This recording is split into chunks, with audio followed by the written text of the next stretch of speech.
cars in front of him between he and the checkered flag as Andretti comes alongside Steve Cassie. Cassie doesn't see him, but Andretti gets past. Cassie almost turned into him. Now John Paul Jr. comes off the corner, but Mario Andretti wins the Las Vegas 200. John Paul Jr. comes across the line in second place.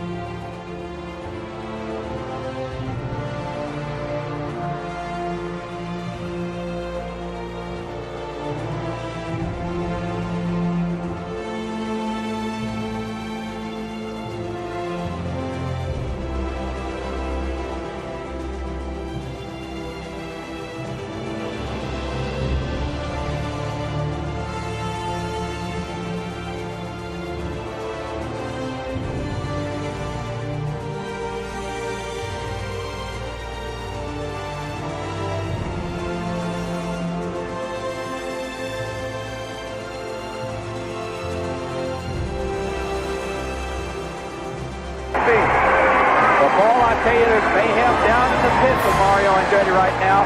Of course, they persevered. They worked so hard last year with a brand new race car. They went home and built two.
Hello, everyone.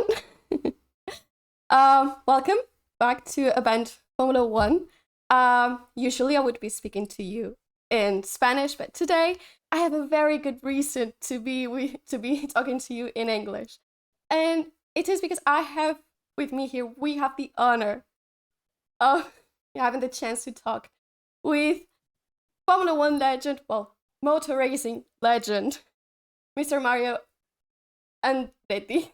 I don't know how to pronounce it well. It comes out in English, but it's also weird for me to pronounce it in full English. Mario Andretti. Yes, it's Mario Andretti. As you know, Formula One world champion 1978, as well as 3-4 times IndyCar champion. You won the 500 miles, Indianapolis, Daytona, and so many races and honors, throughout your amazing career as a race driver. Thank you so much for being here with us today. It's my pleasure, Wada. Thank you for having me on your Twitch, which I understand is very popular there. Well, we lost you for a minute. You lost your camera for a minute. Oh, okay. It's okay. Yes. Well, it's a new channel. We are doing our best to make the most of it. And you're our first guest, which is an amazing honor. It is truly an honor to be talking to you today. You're, as I said, you're a racing legend. Well, you're very kind. Thank you. Well, I'm not making this stuff up. I mean, you have been named how many times Driver of the Year? 3-4 times, and driver of the century, driver of the quarter century. I mean, I don't know how many halls of fame you have been inducted to. It's an incredible opportunity. Thank you so much. My pleasure. My pleasure. Okay, so I would like to start the talk, well, from the beginning. You you're an Italian-born American. You were immigrant, and you lived before moving to the United States in a refugee camp, right? Yes. What was it like to grow up in a refugee camp? I mean, Well, to put it simply, we as a family, we were a product of World War II. And where I was born, became occupied by communist Yugoslavia after the war, 1947. And so the decision was to stay there under communism regime or just be refugees in our own country, which is what happened to us and thousands of others that live in that area. And that area now is Croatia, and it was the peninsula of Istria. Anyway, yes, and basically my love for the sport just began when I was very, very young, actually at the refugee camp, because motorsport was very popular in the 50s immediately because of Italy being so much involved with, some of their famous brands in Formula One.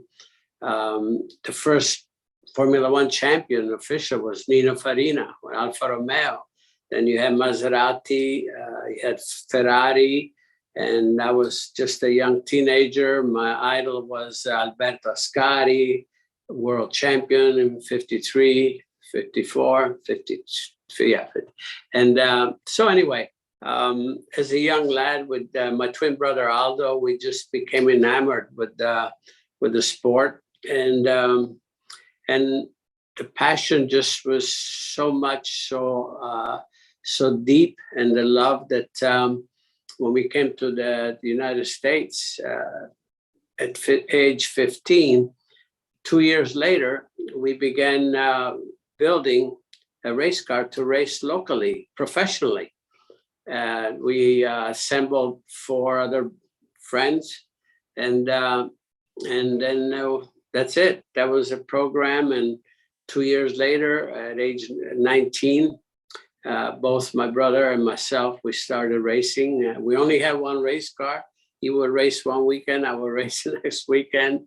But we, fortunately, we did a pretty good job, better than I thought on a car, because we were winning. And that was a very auspicious beginning, as you can imagine, better than what we could have ever hoped. And that's it. My career started in 1959. My very last race professionally was in 2000 at the 24 Hours of Le Mans. So I've been very, very fortunate, as you can imagine, to have had a long career, and pretty much able to accomplish my most ambitious goals, really, because I'm always reaching for the stars, and I think that gave me reason to work very hard, especially when you're up against the current champions and so forth, because when someone is better than you, it gives you reason and incentive to work harder, so you can come up to that level and maybe, even to be better. So that was basically what was my motivation throughout my career. yes, I also wanted to ask you, on those, first years in America building the car, like, what was the most challenging part? I bet like just getting the car ready was challenging enough, but also who supported you the most? When I'm sure, delivering the news, in your household. Well, with your brother, I'm sure it was easy, but telling everyone, I want to be a race driver. I want to race. I'm sure maybe there were some doubts, but I'm sure someone supported you all the way. And I would like to know who was that person or those people supported you the most. Well, at the very beginning, we were relying on just some friendships that we cultivated just in recent times because we were still very young. But by expressing ourselves in such a way, I think we probably generated some of that interest where people knew we needed some help because unfortunately, my father, the family did not really, was not passionate in any way about the sport. And all they knew about the negatives at the time, which were many fatalities. The sport was very dangerous in those decades. And so we had to actually hide from our program from my father. But we had some very valuable friends who knew much more than what we did on the mechanical side and directed us, put us in the right direction. We bought information from established champion teams on the national level in NASCAR. We didn't just come up with a miracle on a car that, okay, everything was fine. We had one individual, especially in our team, by the name of Charlie Mitch, who I always said, the geek, the one that knew everything. And he was very, very, extremely valuable because he steered us in the right direction. And then we had a friend, which actually was my father was working at it was a cement block plant, a gentleman by the name of Ivo Taviani, who loved motor racing, and he understood our passion, and he helped us on the mechanical side, to allow us to work in the shop with all of the equipment that was needed, welding and machining and everything. And yes, we had to rely on other people, and there were more. There were not just one. As time went on, it takes a team. It takes a lot of people to make things happen because the sport of motor racing is very, very complicated. There are many moving parts, as you know. So you need a lot of that teamwork and so forth. So throughout the years, I don't know if I would ever, if I ever thanked everyone that has helped me, quite honestly. You cannot do it alone. But the first one that really, really made all the difference was Ivo Taviani. So, we had a very auspicious beginning, which was very important, as you can imagine. Yes. And do you have any trouble, with your brother? Sometimes working with family can be, a little bit challenging at times. This channel wouldn't be possible if it wasn't for my brother. So, sometimes working with family can be a little bit challenging. Do you have no problem saying, like, I'm going to race this week, or you're going to race, or picking the weekends you would race, or I don't know. Not really. Quite honestly, Aldo and I got on quite well, exceptionally well, in fact. And I don't remember any time that we had a big disagreement. I'm sure we had some small disagreements, but overall, we all understood what we were up against. We had no choice but, have one car. We both had the same passion. So to begin, we felt, okay, that's how we start with. And again, the idea of him driving one weekend, me driving the other weekend, the most important part that I didn't tell you was that the very first race, who was going to be driving the very first race. And again, this was just agreed that we were going to just flip a coin. And he won the toss, and that was fair enough, He accepted the gamble, and he went on and he won. And that's a matter of record. He won the very first race. He won the qualifying heat and the main event, which was amazing. I never thought that would happen. But then the following weekend, I had to do the same, which I did. So I don't think the beginning could have been any better than that as far as give us encouragement, if you will. And we had a very good season. The first season, we were winning. We did everything. We did some crashing and all the normal things. But overall, we were quite successful. And we raced 3 different tracks that we raced within 150-mile radius from where we are. And sometimes we were racing 2 times a week, sometimes 3. Again, it was a very auspicious beginning, no question, which it was more than what we could have hoped. Okay, and who crashed the most? Probably me. Okay. You would take more risks, or it was?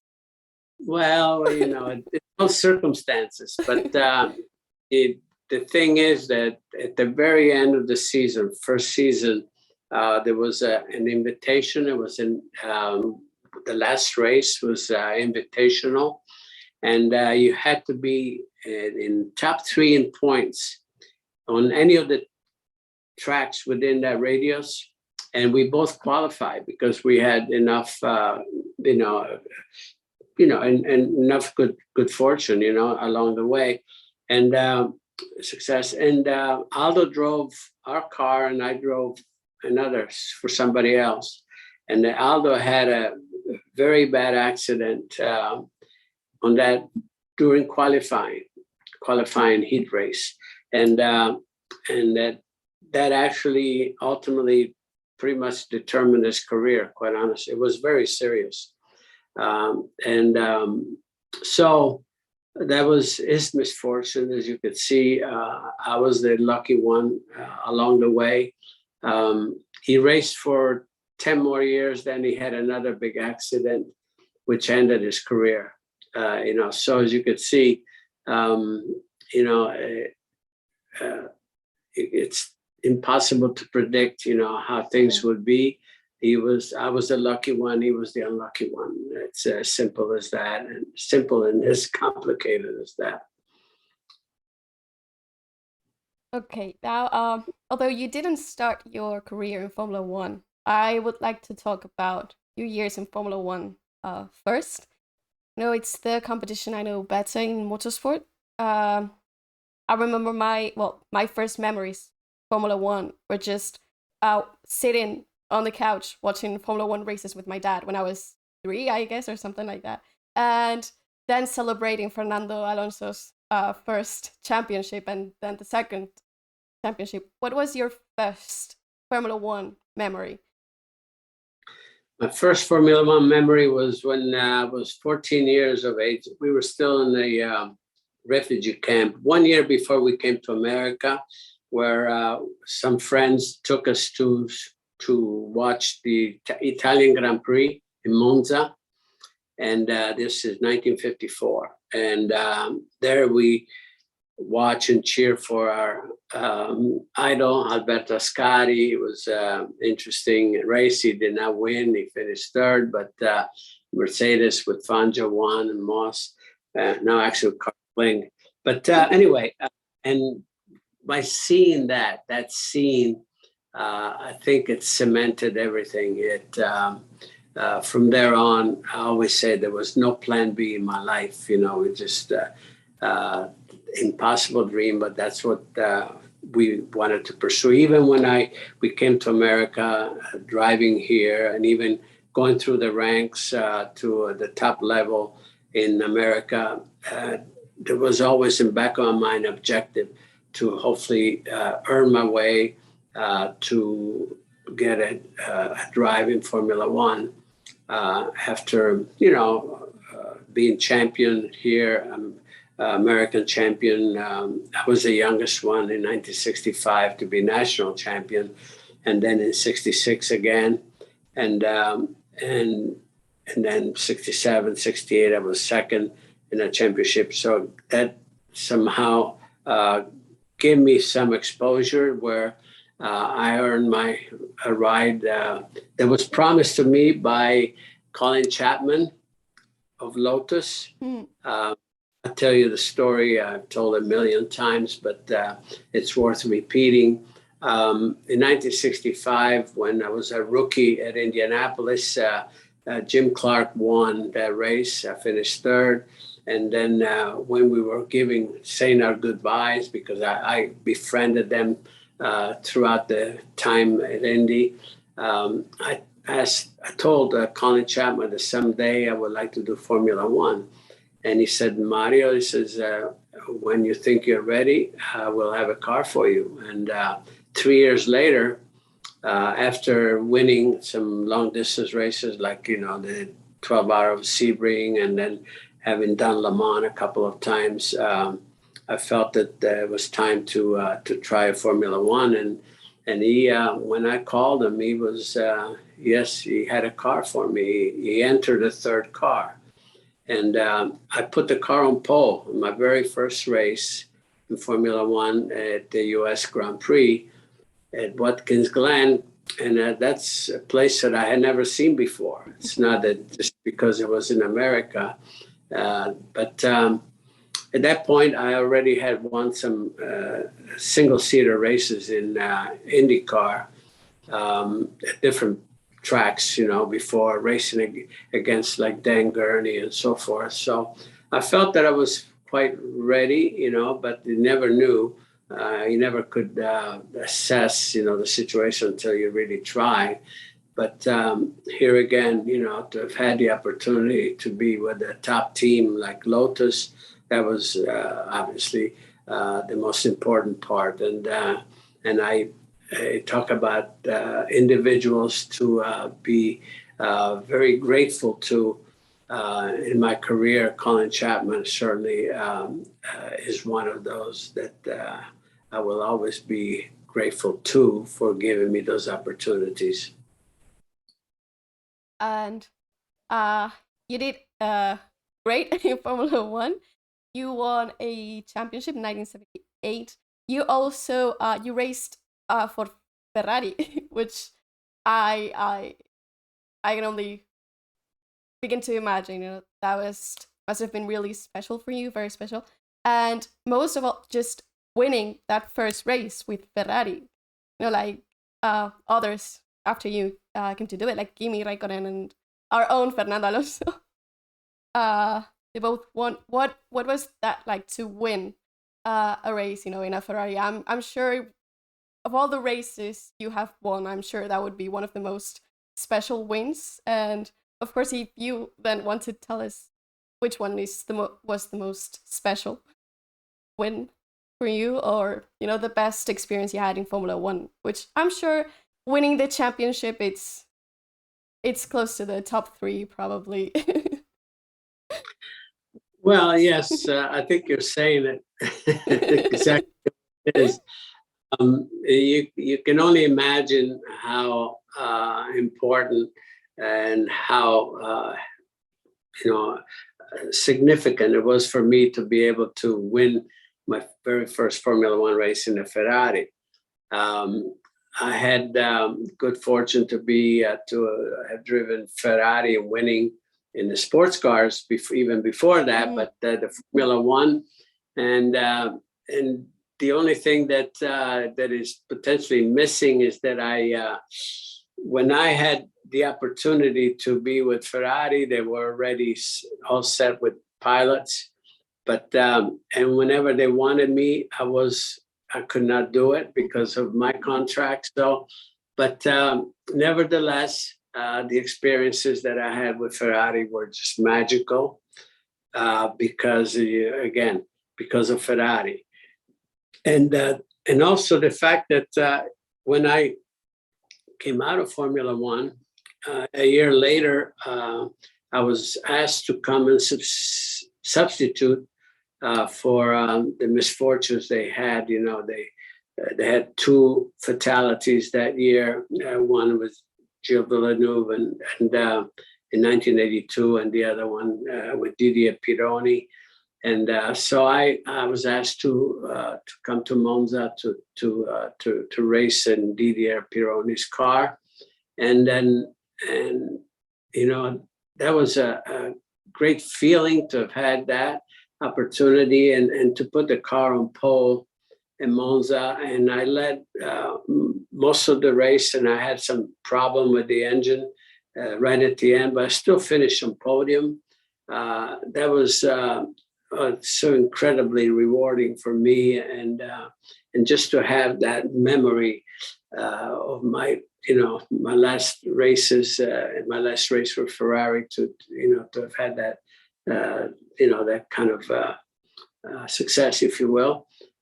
So yeah, Ferrari was magical, no question, for me in many, many ways. And the relationship that I had with Enzo Ferrari, with you know, the Commendatore, was to me also you know, just something that I would cherish forever, you know, as you can imagine. So yeah. Looking back, again, having had these opportunities, yes, it puts in incredible value, you know, to my experiences. It's wow. It's amazing just to, you know, to talk to you about these things. And you mentioned previously how different, you know, Formula One was then, you know, when you raced in motorsport. What would you say have been the greatest, like, changes in the sport? You know, now, like, for example, now we race. Well, I don't race, but there are 23 races in the calendar this year. Technology, I mean, the cars, they're incredibly different nowadays. Security, you know, like safety, has improved a lot. What would you which one, like, would you say is the biggest, you know, change from, you know, your days to what we actually get to see now? Well, I think the biggest change is, first of all, you have to realize, as technical as motor racing is, over the decade, there's always an evolution, which is natural. You see that in the car that you drive every day, you know. So in Formula One, in so many ways, you learn more. There's more knowledge, there's computers and so forth. But the biggest improvement from a standpoint of longevity is the safety in the cars. That's, to me, number one. And number two is also with the technical rules that you have, the cars of today, you don't take 100% out of the engines. That means that most of, you know, the races, almost everybody finishes unless there is an incident or something. But because of that, you see a lot more competition throughout the race. And just as a driver, to know that you really have the best opportunity ever to finish the race is huge. I know that I came out of the sport just about when those rules became in place, because up to that point, the engines used to explode all the time. You know, I've had so many engine failures throughout my career, both in IndyCar and Formula One, that I was leading races, you know. So again, all those disappointments don't really happen today. So that's a beautiful thing, because also from a spectator standpoint, for the fans, it's nice to see that whoever your favorite drivers are, they're still fighting at the end of the race. They don't disappear, you know, halfway or even before in a race. So a lot of things are much better today, and as expected. But I'll visit again. I think the biggest thing is the safety side, because the drivers in the decades of the 60s, 70s, even 80s, part of the 80s, your chance of your opportunity to retire from the sport was very slim. because of injuries and so forth, or even worse.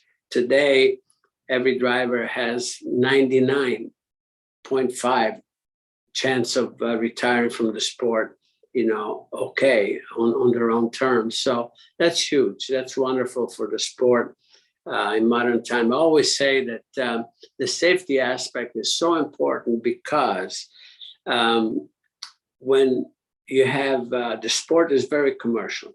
So you have sponsors that spend millions and millions of dollars in being part of a team with the pride and so forth.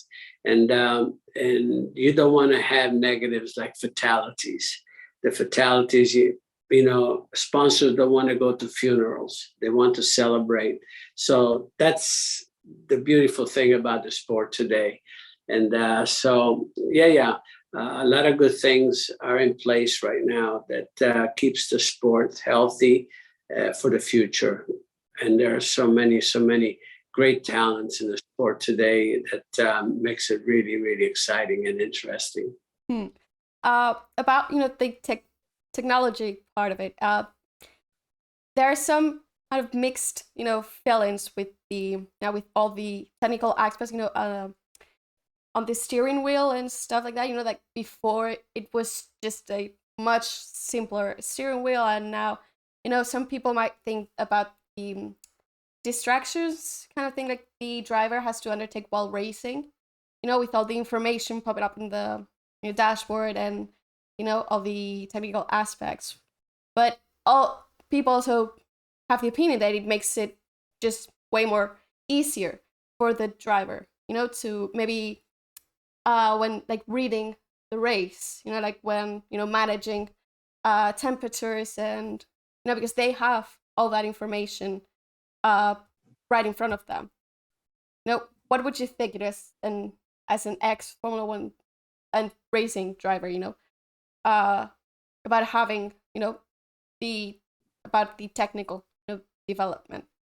I don't know if I have phrased it correctly. Yeah, I understand what you're trying to say, but all I say is that as a driver, you adapt to what you have at your disposal. I've gone through the decades where we were learning so much more than what today. We were making much more progress from year to year than you do today. Today, you have so much more knowledge that the improvements are very small, if you will. But as a driver, you're up against the competitors have the same issues. If today's drivers have more, it makes it easier to shift, for instance, with paddle shifting and so forth. So does everyone else. And as long as you have the same pretty much tools at your disposal, you're still measuring the same way against your competitors. So again, I always say, and I mean this, that today's champions would be champions yesterday or in decades past, and vice versa. On a human element still is very valuable, and it's first and foremost. It's just how you use the tools that you have at your disposal vis-a-vis your competitors. The development of technology is to be expected, but it's pretty much everyone has the same thing. So you're still measuring up against your competition the same way is what I'm saying. Did you watch last year's Formula One championship? I watch all the races. Okay. I stay. I like to stay.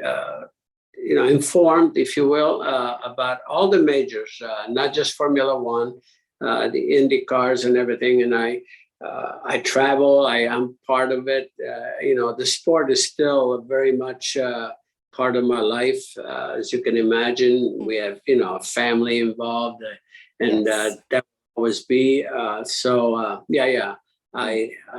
I live and breathe motor racing still. What's your opinion on last year's final race? Because it has been it was quite a challenging race for for the stewards, for race director, ex race director Michael Massey. I when talking about last year's final race, I usually talk about how Max Verstappen did a fantastic season. And how he led most of the laps, last season. But what would what would be your opinion on the final race of last year? Well, you're just saying the season was very interesting, and it's amazing that with a season that was so complex, they go into the last race very equal in points. So everything was going to be decided on that last race. And as you could see, Lewis seemed he had the edge because qualifying, and he took the lead. And unless Latifi was going to crash, Lewis obviously, was going to win for sure. But in motorsports, you can never predict, Yeah. And I think it was so close to the end that it would have been a real shame to end the race under Their safety behind car. Yeah. safety car. There would have been cheating the defense of the whole world, in my opinion, because of the excitement that was going into the race. So I don't care what anyone thinks, but I think Michael Masi made the right decision by putting the red flag out. And then some strategy came into play, but there was the team's decision. Obviously, if you're leading, you're not going to take too many risks. So from the standpoint of going in and putting new tires on and giving up potentially your position, if you're leading, you're not going to make that decision. But when you're behind running second, you have nothing to lose. So even if the situation was reversed, if Max would have been first and Lewis second, I'm sure Lewis would have gone in and Max would not have. So, and a lot of people say it was fixed. No, it wasn't. It's unpredictable. Motor racing is like that. And it's unfortunate for Lewis, obviously, that the thing went the wrong way for him. But when finally the green came out for the last two laps, to be honest with you, I think Lewis could have protected his position a little bit more going into turn 6. And he misjudged how quick Max was coming. And that was that. But if he would have protected that, if he would have actually closed the door going in, it could have been a different story. So, you can talk about this until the cows come home, like they say. Yes. But nevertheless, I think, the unpredictability of the sport is that, and it's how you take advantage of the moment. It went. You would agree with the phrase, Michael Massey phrase, like, we went motor racing. As Absolutely. It's Absolutely 100% at that point. It was not fixed. It was not like people say, oh, it's fixed. They wanted Max to win. No, this was open game. And again, it went the way it went. No one could predict that Latifi was going to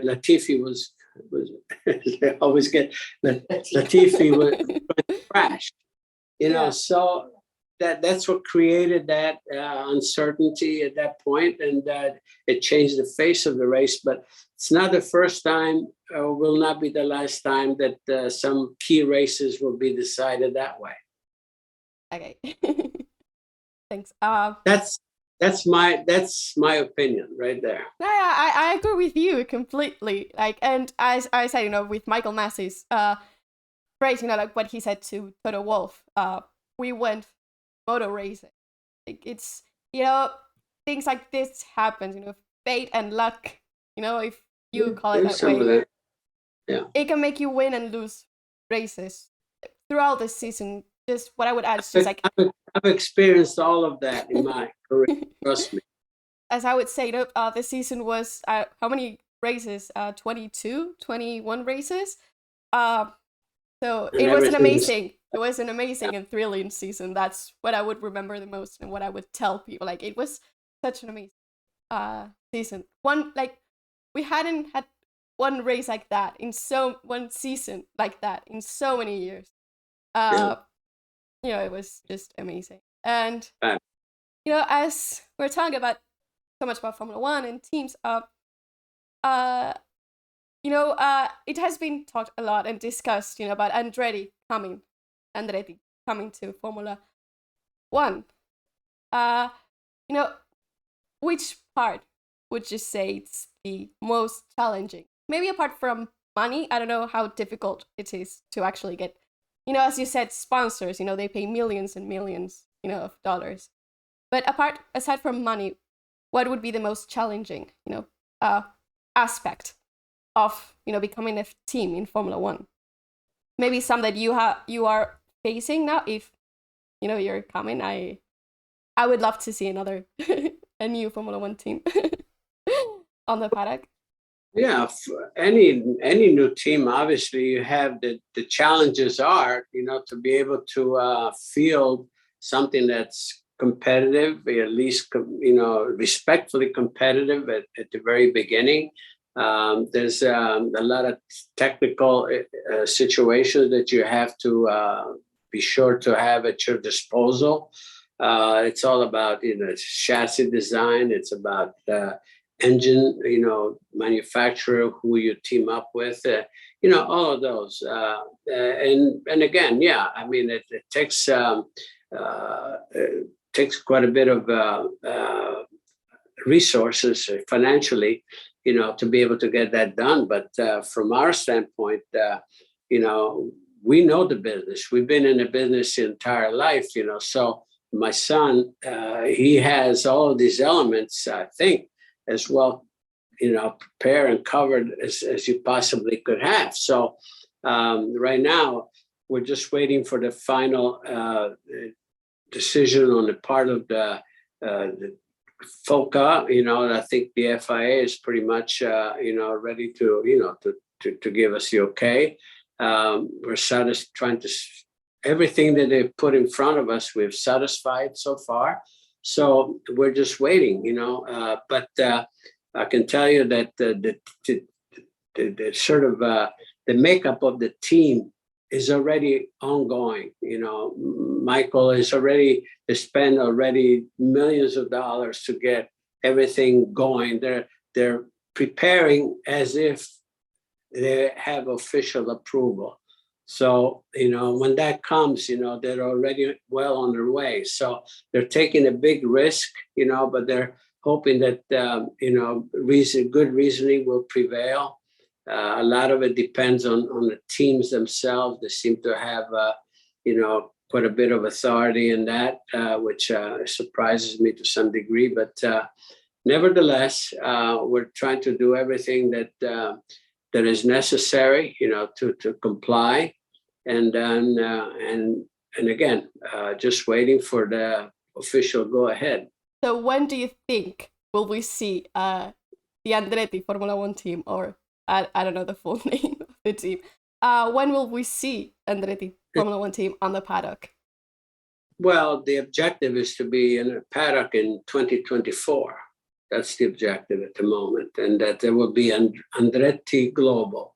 Yeah. That would be amazing. And if you were the team principal and you had any of the 2022 Formula One grid, if you had any driver, any pilot at your disposal, to form your Formula One team, which two drivers would you pick, and which would be your reserve driver? Well, that's a difficult one. There's quite a bit to choose from, quite honestly. At the moment, I would, I would definitely have. I would go with Max Verstappen 1 for sure. I would take Charles Leclerc, and then for a third, it could be many others. You know, it could be Carlos Sainz. It could be George Russell. It could be Lewis Hamilton up there for sure. You know, I don't know. Yeah, If you want to be third, you know, yes, but it's you know, just the way it's just the way I see it, you know. But I'm looking at drivers that probably have more of a long future ahead of them, if you will. But I mean, never, ever discount Lewis Hamilton as the number one. You know, he is undisputed. He has accomplished that, and just wondering just how long he will want to be, you know, driving. That's all. yes, and if you could pick any 2 drivers from history, from Formula One history, would you pick Ascari, for example, to be on your team? Well, he would have to be on my team, of course. It would be probably Ascari and Sterling Moss. That would be great. It would be, you know, both teams would probably, you know, win every championship. I mean, just I'm a Charles Leclerc fan. Everyone on my channel knows.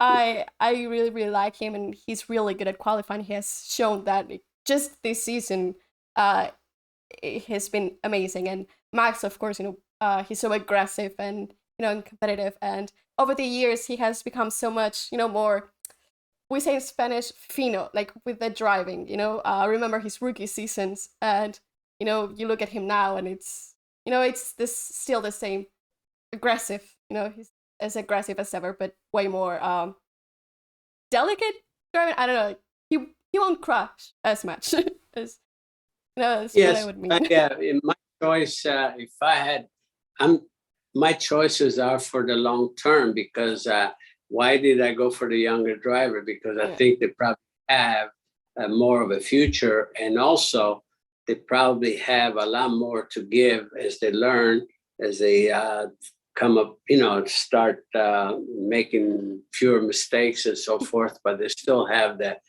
drive, you know, the punch that you need to be able to win. So that's really what I was looking at, as far as if I had a choice, always looking long term. And, you know, we talked about one of the best Formula One memories, but you might also have bad memories. Like you said, like you had your share of bad luck, you know, racing. Which one would you say would be your worst memory, you know, in Formula One? Well, I never dwell on the negatives, you know, and quite honestly, the only thing I look back in my 1977 season, where I had so many engine failures while leading, and also I ran out of fuel twice leading at the end of the race, where any one of those races would have won the championship. I should have won the championship much easier in 1977 and 78. Another race at Canada was 1 lap ahead of Jody Scheckter, and then the engine exploded just as it was coming down to finish, and I was classified 6th instead of 1st. If I would have just finished that, you know, that maybe half a kilometer, it would have been a world championship. That's when I look back as, oh, what if, so many things. And when I tell you about the reliability of today's engines, if I would have had some of that, can you imagine, you know, much easier would it, you know, to, because I dropped out of so many races, even in Indy cars, Indianapolis, leading, and then, you know, engine let go when you had a definite win in your pocket. I look at today that, you know, during my career, I think probably because of that reliability factor, you needed to be a little more patient as far as charging. And I think I always say, I think I was born 40 years too early, because I was always, my style of driving would have been perfect today. And I think because I was just really go from the beginning. Sometimes it probably hurt me, if you will, but I never wanted to change my style. I had thought about, I thought about maybe I could not muster the patience that sometimes you need it. So I look back and I don't have any regrets at all. But at the same time, when you analyze the situation, that's the solution that I. Yeah, all the what ifs. And you talk about Indy. Which competition do you prefer? They're very different, but did you enjoy more years in the IndyCar or in Formula One? No, they're very, very close to the same. They're not very different. You have in IndyCar, you have more diversity because you have the oval tracks. I mean, there was at times in the 70s, 60s, and 70s where in IndyCar you had road racing, oval racing, dirt track racing for the same championship.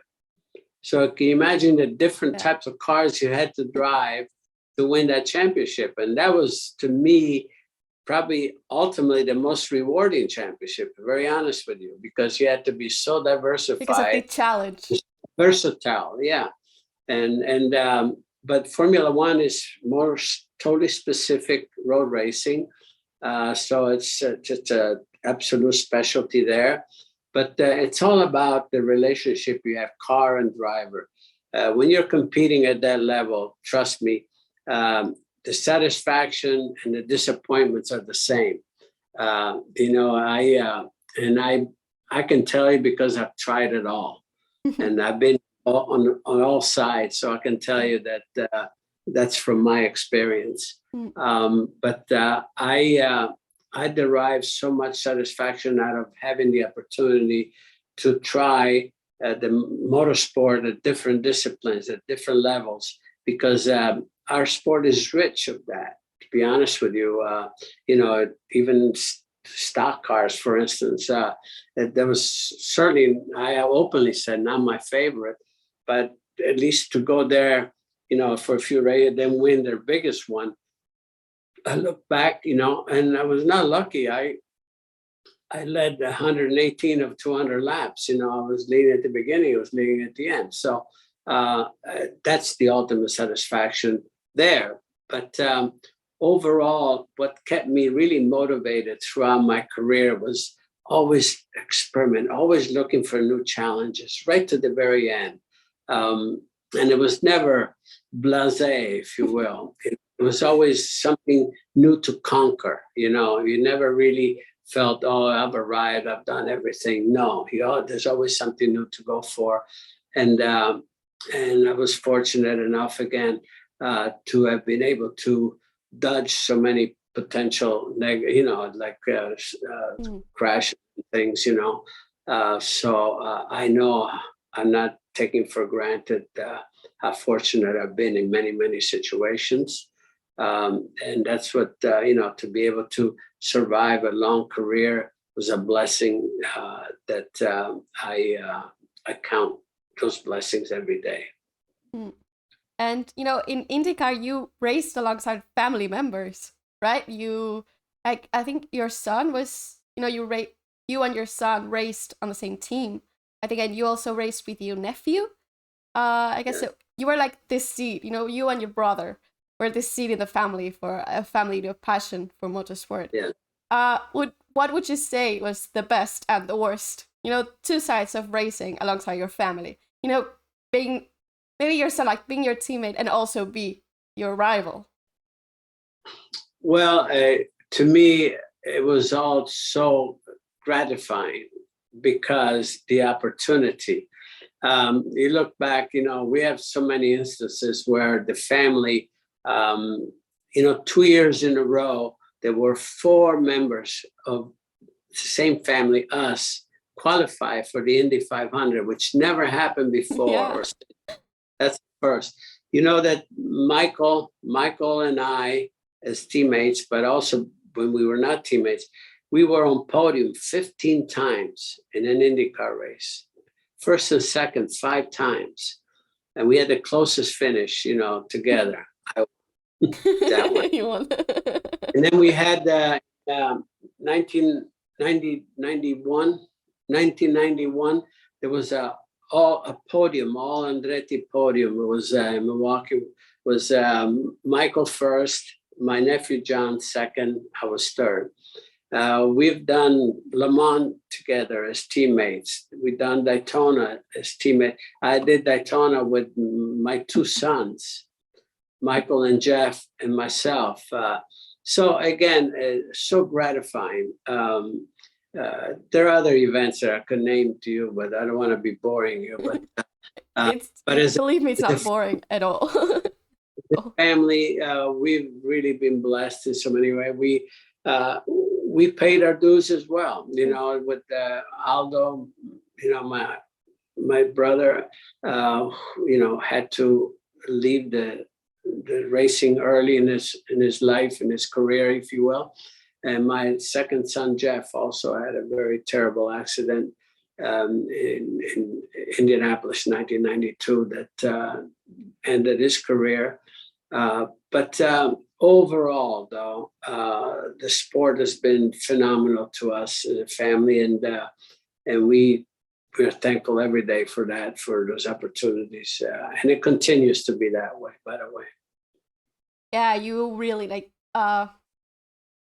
it's just not a team sport for you. It's more like a family sport.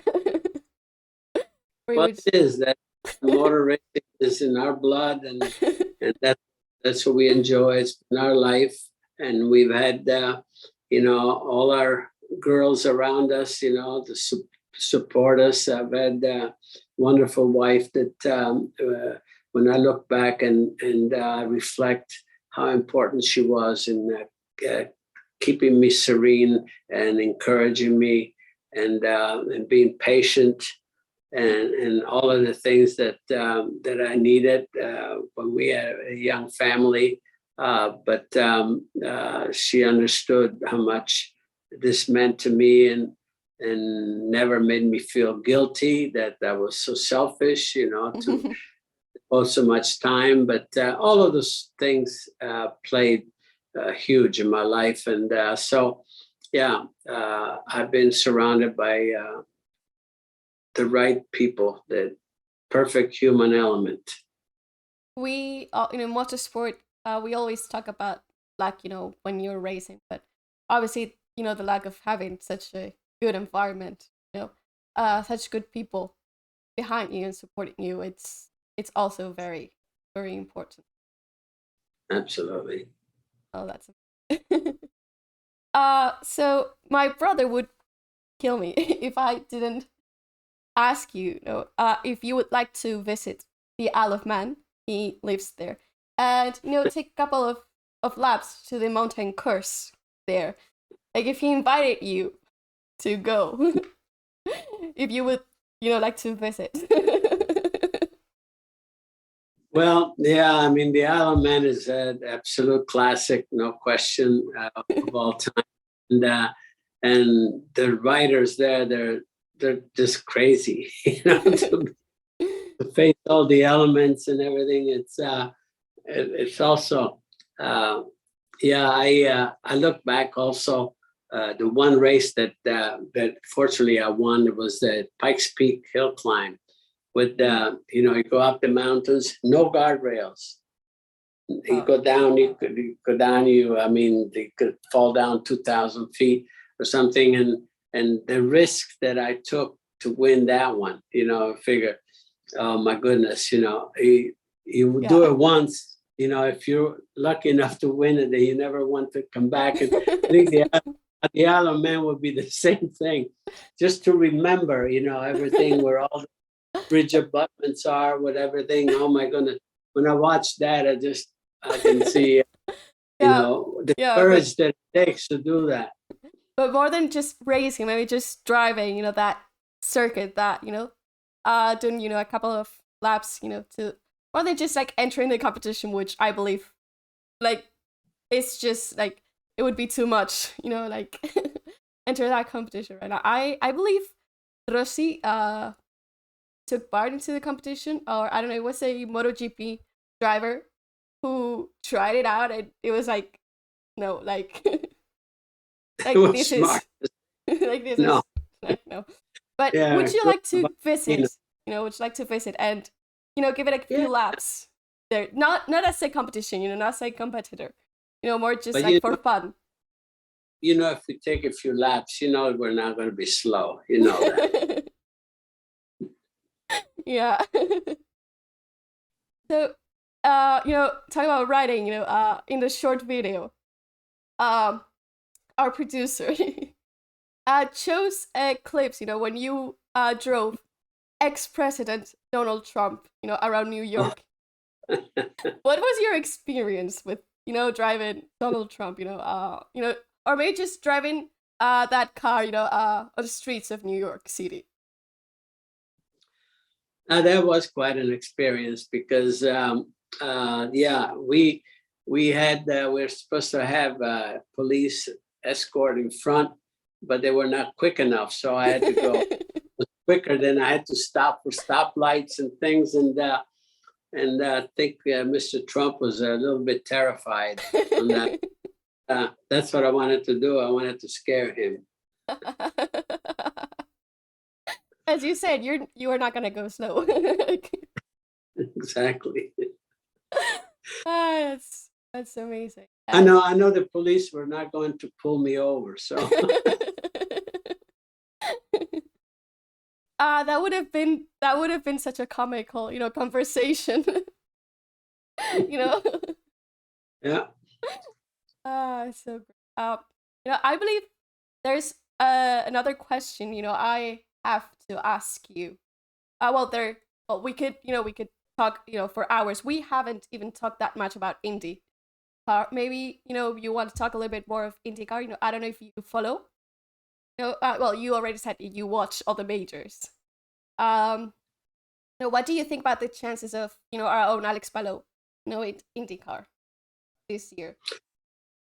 Oh, he has shown to have been forced to be reckoned with the championship last year. With not too many people expected that, but I have a lot of respect and admiration for him as a driver to have excelled alongside a current champion like the Scott Dixon.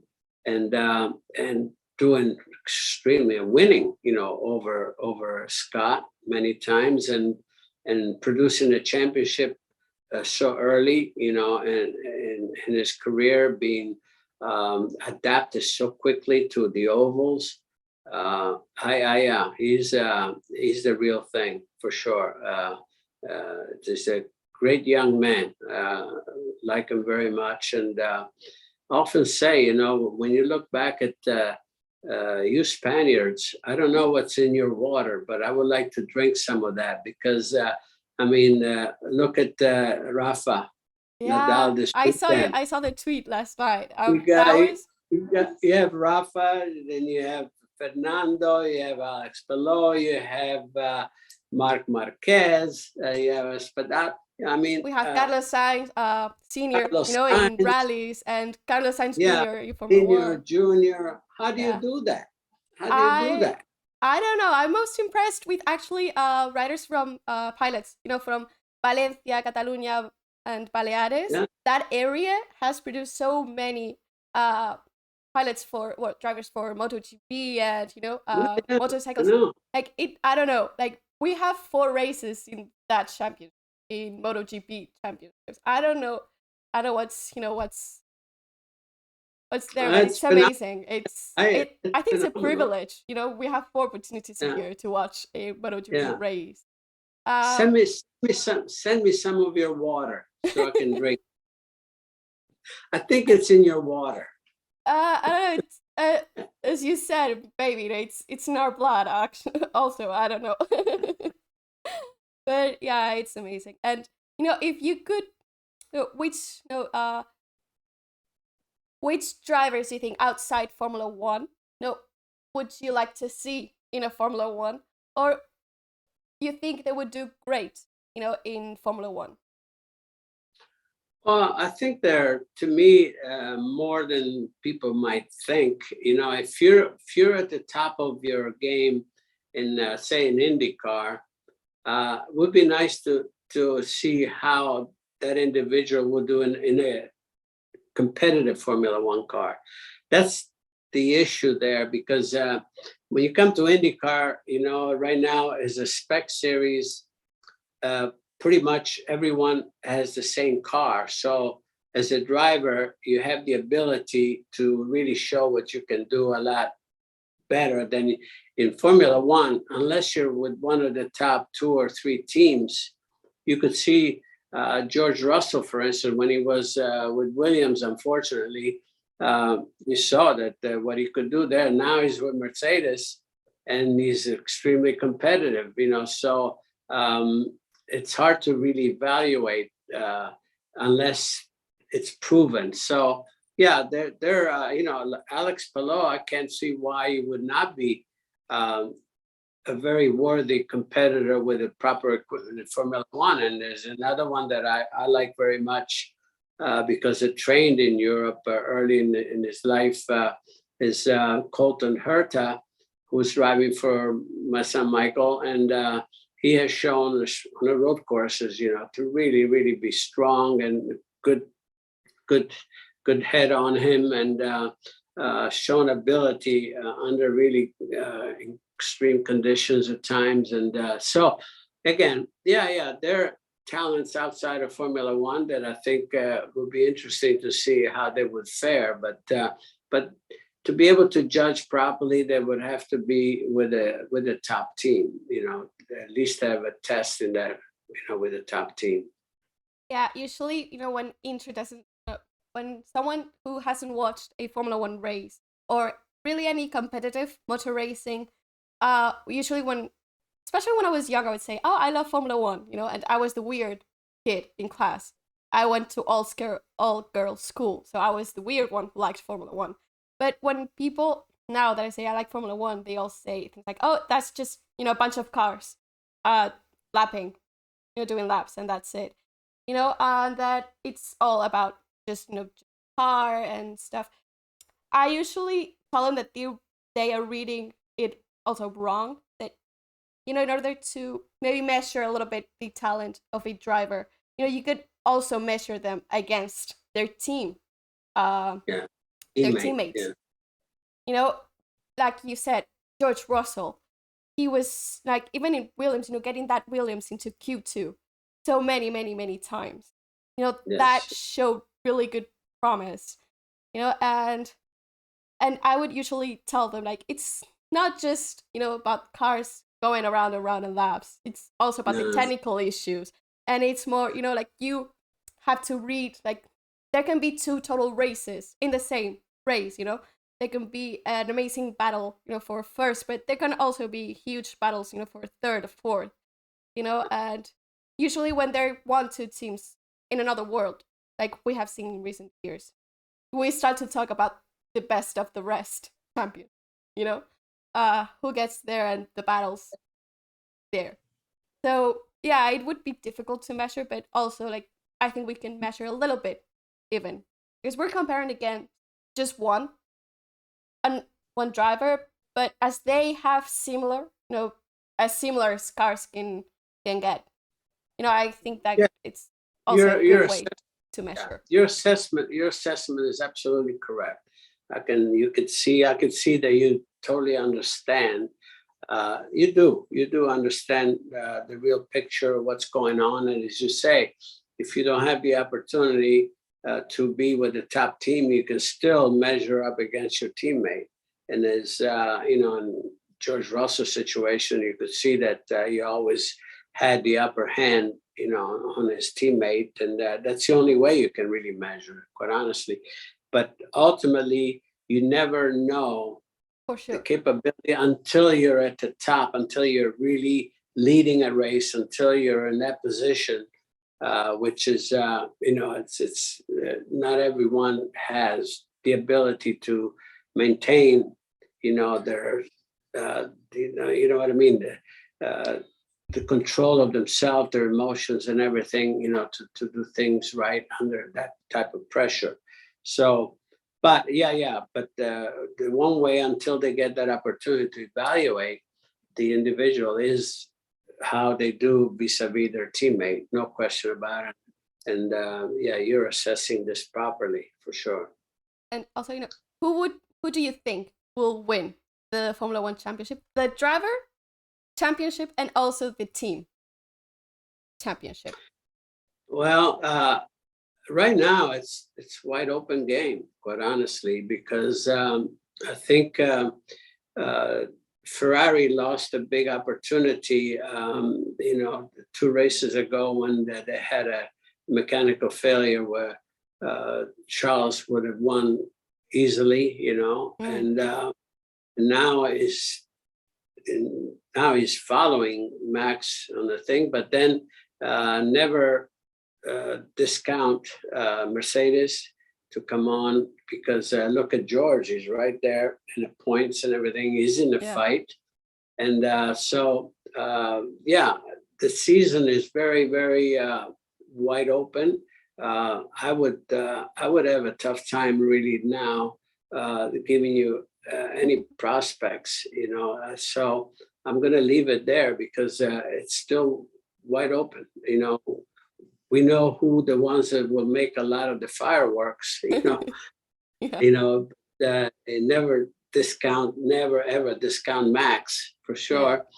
Then you saw, Checo, how well, the Monaco was fantastic. He didn't just win the race itself, but he was quick in practice, in all the practices, so he made the best of it as well. So there's something good in the water there too in Mexico.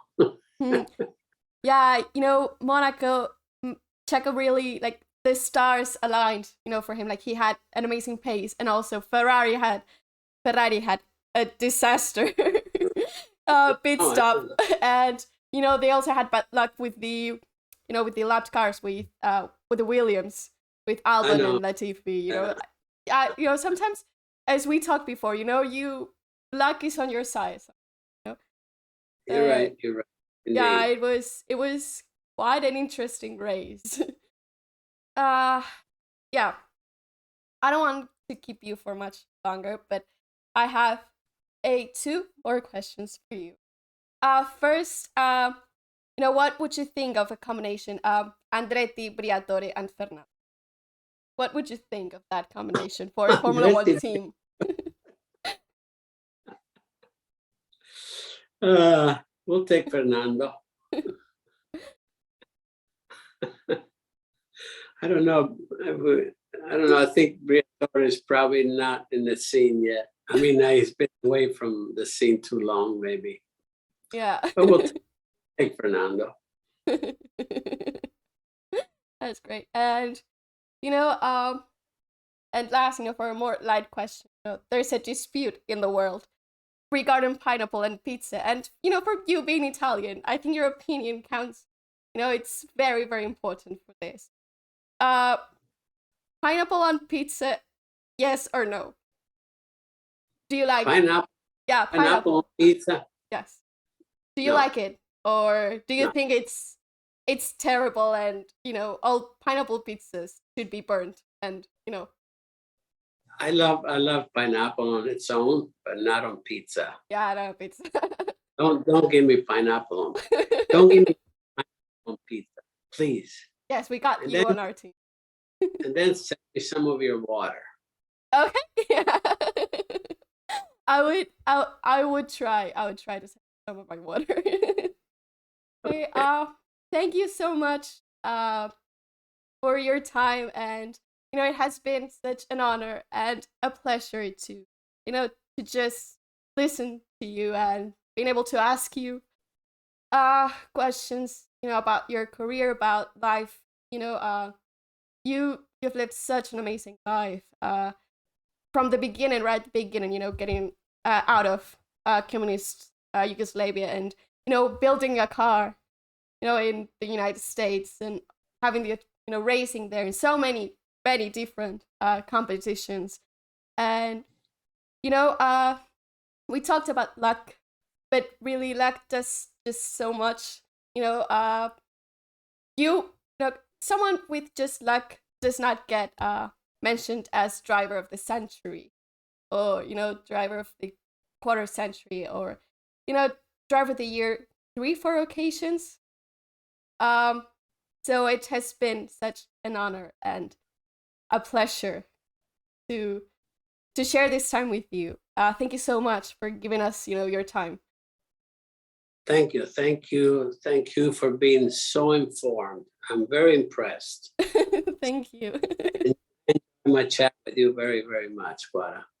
Thank you so much. And we will be, you know, following the news on Andretti Global Formula 1 team.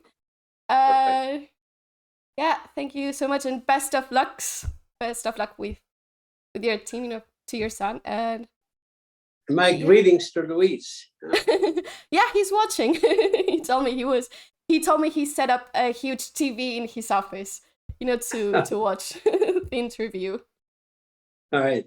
Bye-bye. Bye. Thank you so much.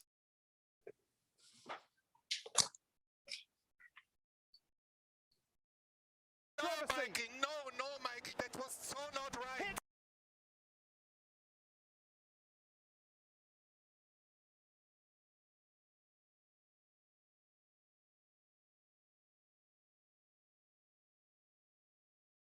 Vale. Okay. Give me a second. Vale. Bueno, ya estamos de vuelta en un streaming normal en español. Espero que os haya gustado. Muchas gracias a todos los que me habéis seguido. Wow, estoy increíble. Espero que hayáis disfrutado. Y nada, wow. Que destacar, ¿no? Ha sido impresionante la oportunidad. Gracias a todos. Me gustaría saludaros a todos, pero no puedo. Dale el agua al señor. Sí, estoy pensando en si podemos enviarle, aunque sea una botella, aunque sea, ¿sabes?, con algo del canal. Mira, se han hablado de tantas cosas durante la entrevista. Ha sido fenomenal para mí. Yo creo que mi parte favorita no ha sido cuando ha hablado de los inicios, ¿no? De construir el coche y de toda la gente que le ha apoyado, y también cuando hemos hablado de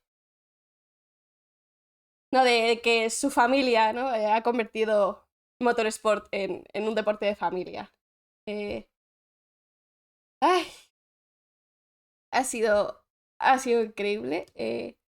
Gracias a todos por estar y por las felicitaciones.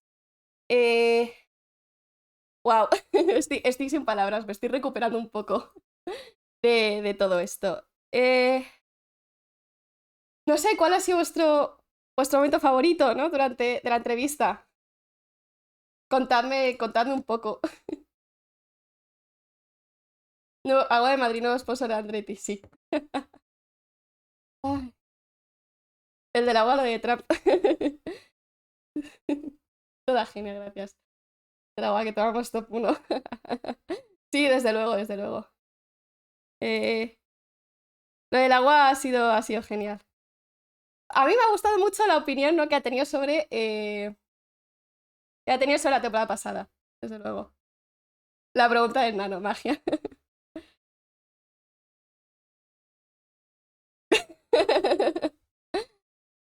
Que Hamilton podía defenderse mejor. Sí.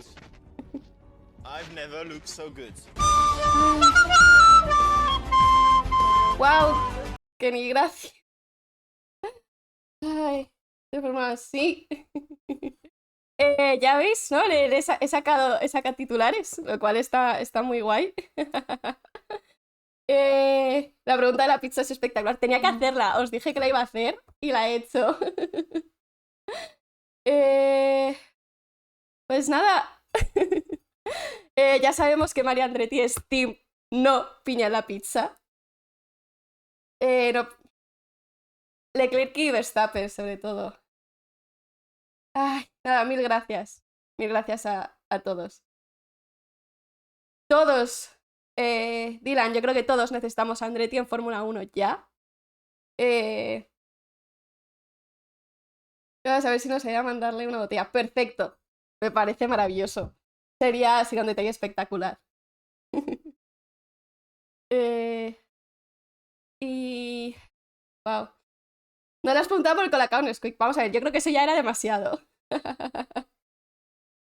Yo creo que eso ya demasiado. Te preguntaron por la pizza, las patatas fritas de chico. Ay. Nada, yo he disfrutado un montón de la entrevista. Era la primera entrevista que hacía en la vida. Nunca he entrevistado a alguien, ni entrevistar a una figura como Mario Andretti. No sé, está a otro nivel, ¿no? Nunca me esperaba. Cuando empezamos a hacer directos, uno de los primeros, me acuerdo que tenía un montón de problemas para manejar el OBS y tal. Ay. Y nada, con Andretti Global.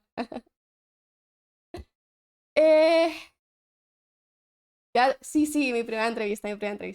Y nada, manteneos atentos porque hay más entrevistas en camino, ¿vale? Se están negociando más entrevistas. A ver, ¿qué dijo sobre Masi y Abu Dhabi? No estuve toda la entrevista. Vale, sobre lo de Masi y Abu Dhabi. Básicamente lo que dijo es que Masi tomó la decisión acertada de relanzar la carrera, o sea, de que la carrera no acabase bajo safety car. Y también ha dicho que Hamilton podría haber defendido mejor y que si la situación hubiese sido al contrario, tanto que Hamilton, ¿sabes? Si en vez de Hamilton-Verstappen hubiesen ido Verstappen-Hamilton, la cosa también hubiese sido mucho más, hubiese sido diferente. Se llaman de tira tortilla de cebolla sin cebolla. Es italiano, tenía que preguntarle por la pizza. No le pregunté por la carbonara con nata, pero, oye. Ay, lo que se viene en el futuro. Bueno, lo iremos diciendo, ¿no? Que aquí ha habido 2 preguntas que han sido de las personas que adivinaron quién venía, quién era la invitada especial. Haremos esto básicamente con cada invitado y os lo pondremos en Twitter. Y quien adivine, ¿no? Pues los invitados pues va a hacer preguntas, os le da algún regalo y demás. Este canal está súper currado, gracias.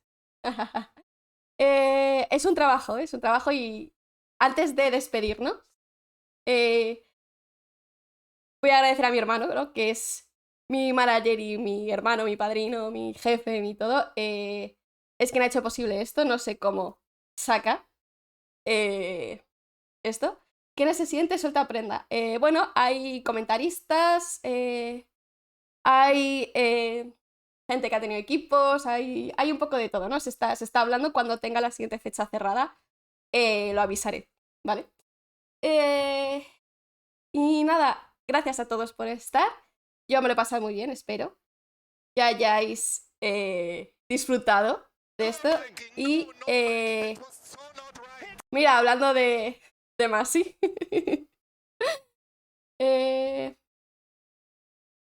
Nada, solo quería, antes de despedirme, avisaros de que nos vemos el jueves a las 7:30, 8.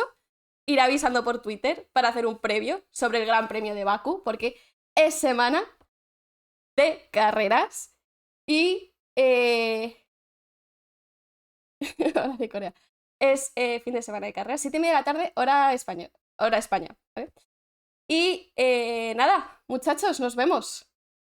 Nos vemos el jueves, 7:30, 8, lo avisaré por Twitter, así que por favor, seguidme todos en Twitter para enteraros, ¿no? De cuándo es el siguiente directo. Y gracias a todos por estar y nos vemos el jueves. Espero que disfrutéis, espero que tengáis una gran semana de carreras, que hayáis empezado genial la semana. Y nada, un besito a todos. Chao.